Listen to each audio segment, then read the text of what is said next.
Ever wonder where it comes from?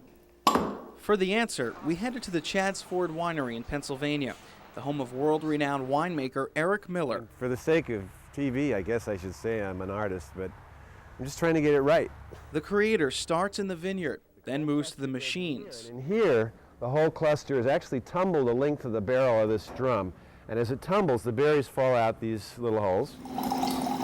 You get a late load of grapes that's just a half a ton. We'll do it by foot. On to fermentation and barreling.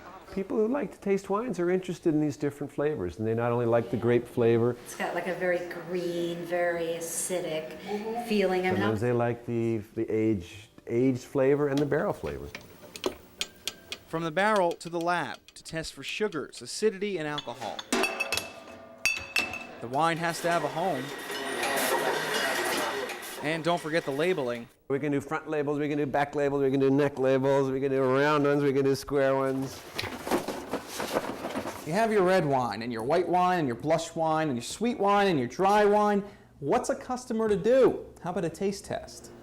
Because of the aging process, it takes at least 6 years to get to this stage. But for these lips, the taste is worth the time.